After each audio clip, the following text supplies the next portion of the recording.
The Hadzabe people of northern Tanzania, whose population is estimated at approximately 1,200 to 1,500 individuals, are often described as one of the last remaining hunter-gatherer societies in East Africa.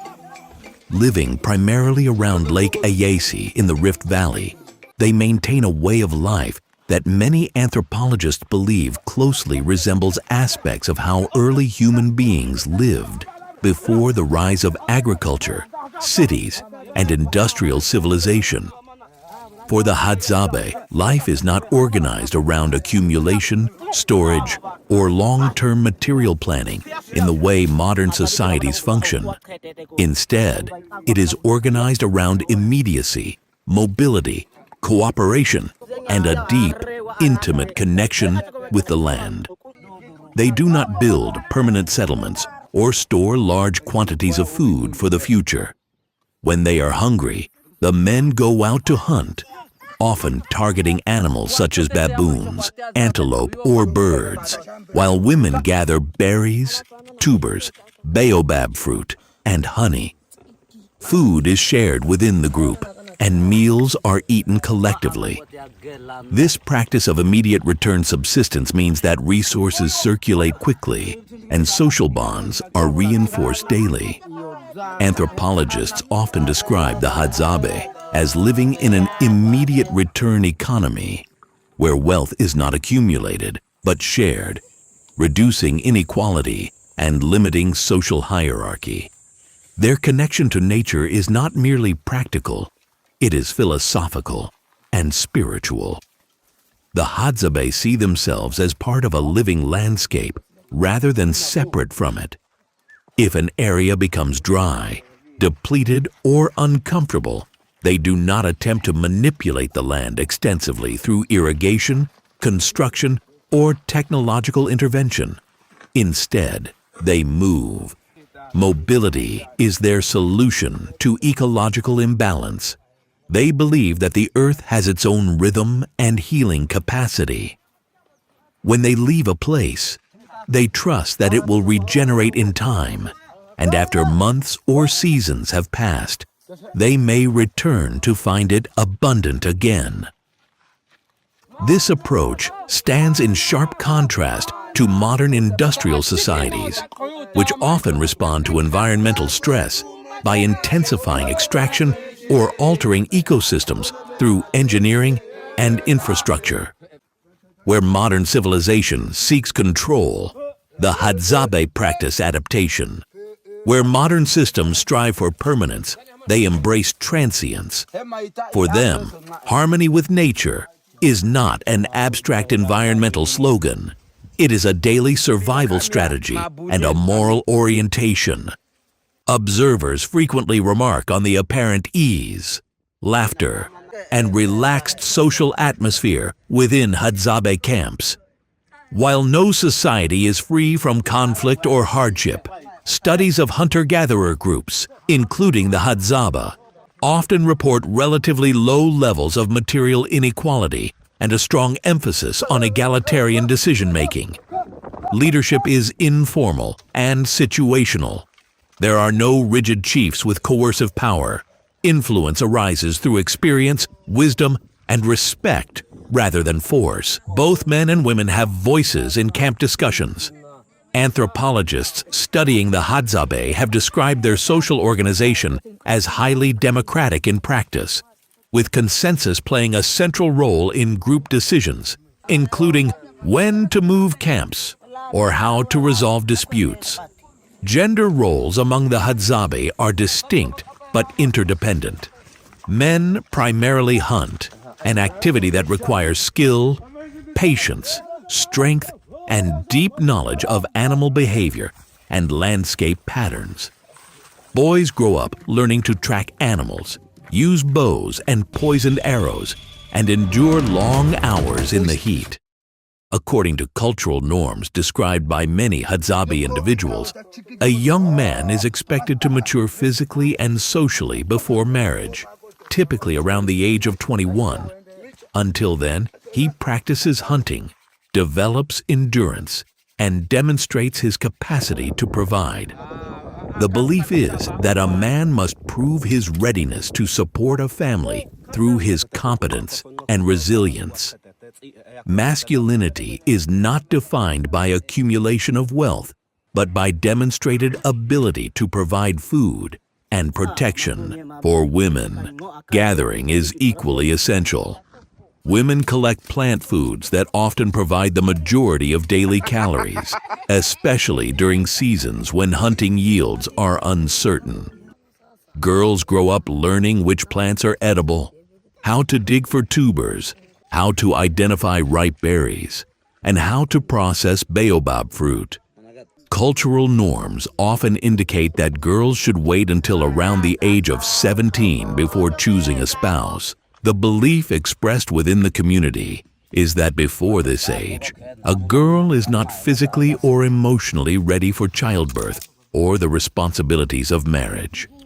At 17, she is considered mature enough for pregnancy, partnership, and motherhood. Until then, intimacy and marital commitments are discouraged. These age guidelines are understood not as arbitrary restrictions, but as reflections of what the community views as natural developmental timing. It is important to note that while these cultural beliefs are sincerely held within the Hadzabe worldview, modern scientific research on fertility, maturation, and mental health presents a more complex picture. Globally, studies over the past several decades have observed changes in fertility patterns. For example, large epidemiological analyses published in medical journals have reported declines in average sperm counts in certain industrialized regions over time. Researchers debate the causes, pointing to factors such as environmental pollutants, endocrine-disrupting chemicals, lifestyle patterns, obesity, stress, delayed parenthood, and exposure to plastics. Similarly, many industrialized societies have seen the people marrying and having children at later ages, often in their late 20s or 30s. While fertility naturally declines with age, particularly for women after their mid-30s, the relationship between delayed marriage and infertility is multifaceted and influenced by health, access to medical care, socioeconomic conditions, and personal choice. The Hadzabe interpretation of modern fertility challenges is rooted in their philosophical framework. From their perspective, humans are healthiest and happiest when living in alignment with nature's rhythms. They may attribute modern issues such as depression, stress, or infertility to what they perceive as a misalignment with natural timing and roles. In contrast, scientists typically approach these issues through biomedical and sociological lenses, examining hormonal changes, environmental toxins, nutrition, psychological stressors, and structural factors. While it would be overly simplistic to conclude that delaying marriage alone causes widespread infertility or depression, it is true that modern life often includes chronic stress, sedentary habits, social isolation, and exposure to pollutants, conditions that differ dramatically from the physically active, outdoor-oriented lifestyle of hunter-gatherers. Mental health provides another point of comparison. Industrialized societies report high rates of anxiety and depressive disorders, influenced by economic pressure, social comparison, digital overstimulation, and urban isolation. Among small-scale societies like the Hadzabe, daily life is physically demanding, but socially integrated. People spend most of their time outdoors, in face-to-face interaction, moving their bodies, and participating in meaningful survival-related tasks. Anthropologists have suggested that this integration of physical activity, community cohesion, and direct engagement with the environment may contribute to psychological resilience. However, It is essential not to romanticize. The Hadzabe also face challenges, including land encroachment, reduced access to traditional territories, pressure from tourism, and health vulnerabilities. Their happiness cannot be separated from the realities of political and economic marginalization they increasingly encounter. The Hadzabe critique of civilized society centers on the idea of clashing with nature. In their worldview, humans should not dominate or reshape the earth excessively. If a place becomes unproductive, they move rather than forcing the land to yield more. Modern civilization, by contrast, relies on agriculture, irrigation, industrial production, and global supply chains to maintain dense populations. These systems allow billions of people to survive, but also contribute to environmental degradation and climate change. The Hadzabe's mobility-based model works precisely because their population is small and their ecological footprint is light. It reflects a balance between human needs and environmental regeneration that characterized much of human history before large-scale agriculture.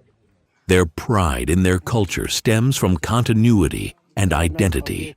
They see themselves as guardians of an ancient way of life that honors the Creator and the Earth's inherent capacity to renew itself. They measure wealth not in stored goods, but in relationships, skill, and knowledge of the land. When they say they go with the flow of nature, they are expressing a cosmology in which humans are participants, not masters, of the ecosystem. In modern societies, progress is often equated with technological advancement and material comfort. For the Hadzabe, progress might instead mean maintaining balance, ensuring that children learn traditional skills, and preserving freedom of movement across ancestral territories. Comparing the Hadzabe to industrial societies reveals profound philosophical differences about time, maturity, gender, and purpose. In industrial contexts, education often extends into the early or mid-20s. Careers are prioritized before marriage, and reproductive decisions are shaped by economic considerations. In Hadzabe society, adulthood is defined less by formal schooling and more by demonstrated competence in subsistence and social responsibility. Their belief that young men should cultivate strength and hunting skill before marriage reflects an emphasis on embodied capability. Modern discussions about masculinity sometimes highlight declines in physical activity and increases in sedentary lifestyles. Scientific literature does show that regular physical exercise supports hormonal balance, cardiovascular health, and overall well-being. However, fertility and strength are influenced by a wide range of biological and environmental variables, not solely by exposure to physical hardship. Ultimately, the Hadzabe represent a living example of human diversity and cultural adaptation. Their society challenges assumptions that accumulation, technological control, and delayed family formation are universal markers of success. At the same time, modern medicine and science offer insights that can improve health outcomes and reduce infant and maternal mortality, areas where hunter-gatherer societies historically faced high risks. Rather than viewing one system as entirely superior, a more nuanced perspective recognizes that each reflects responses to specific ecological and historical conditions. The Hadzabe's enduring message, as many observers interpret it, is about balance. Balance between consumption and regeneration, between individual desire and communal sharing, between strength and cooperation, and between human life and the wider ecosystem. In a world grappling with environmental crisis, rising mental health concerns, and debates about fertility trends, their way of life invites reflection. Whether or not one agrees with all of their interpretations about modern society, their commitment to living without hoarding, to sharing food immediately, to training youth gradually into adulthood, and to moving with the land rather than against it, offers a powerful counterpoint to the dominant narrative of control and accumulation. Their happiness, as they describe it, comes from not clashing with nature, but flowing with it. A philosophy that continues to fascinate anthropologists, researchers, and anyone searching for alternative visions of what it means to live well.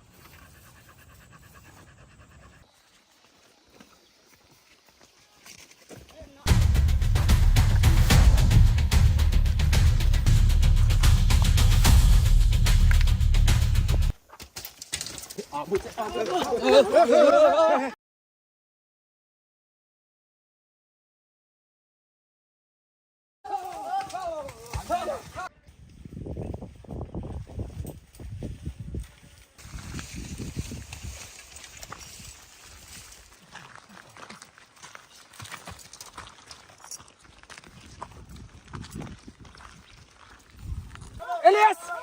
Check it out! Come on now!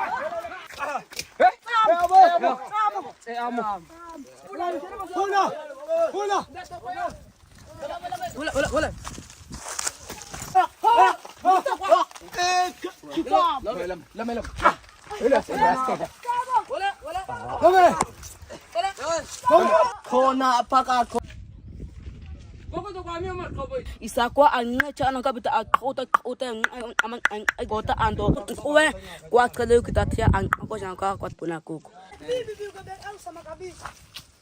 Esa, chema upukona, chema ukobe. Ba ishama pakathen. Yes, unibisa kisi people play. Daka watu wangapi? Hako. Pahamana chia Hapo majamaa mvivu. Ingi bicho chamu. Chama kusia amena.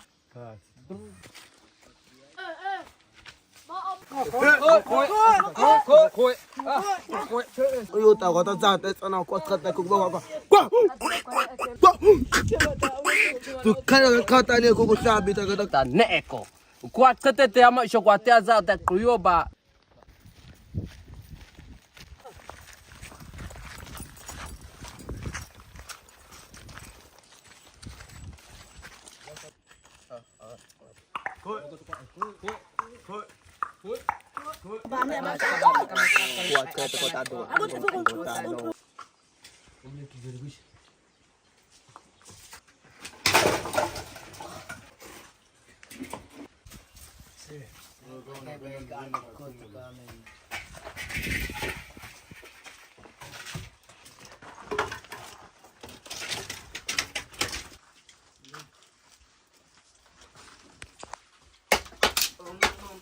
Kamu kwanza kamu kaisha kama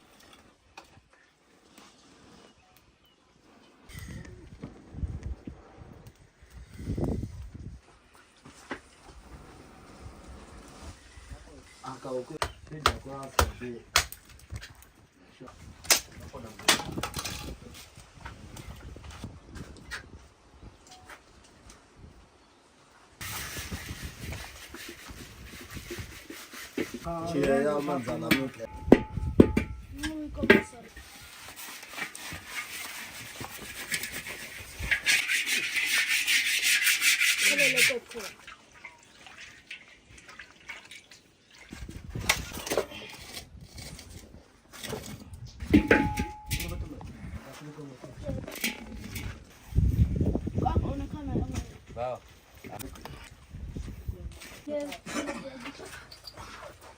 ai ne ya ko ba me khane mo masala te chene chiko samakabe bonibi bathono be ko abi pi ko wala pina ka ta kwa khata kwa pakatana ko yoko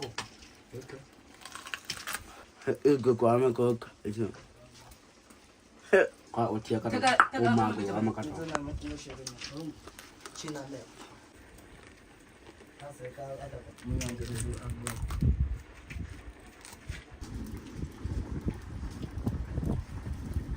Ama.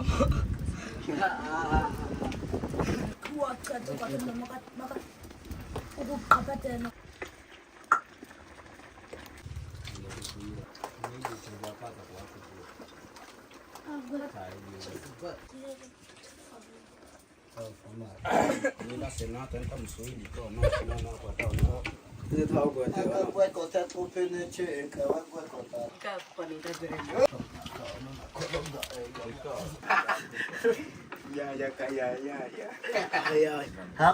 Aya koko akachana socheya monyoda.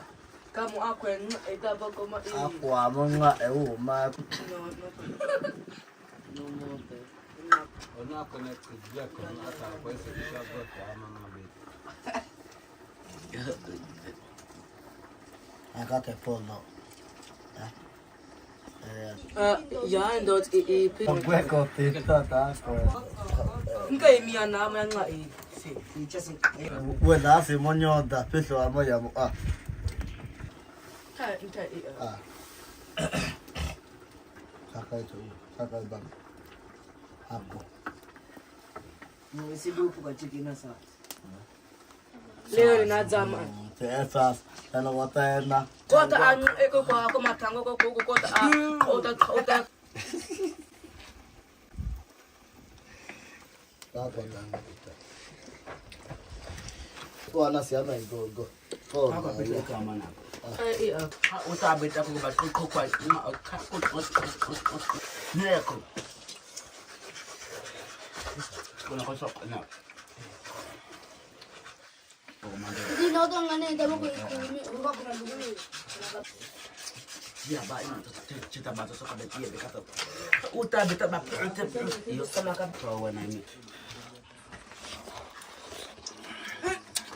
No pa.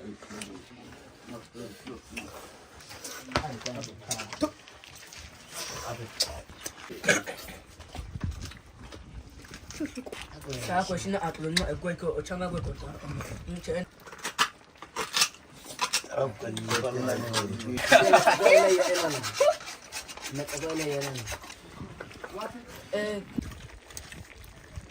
Kugwabe. Icho.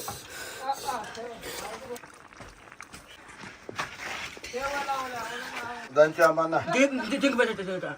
Na abo. Lena man ya se saka mechana ishi. Kapi yako api at.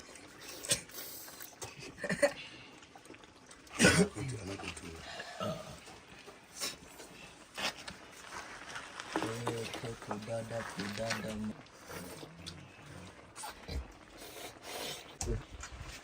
Kichi kwa ika nchezo.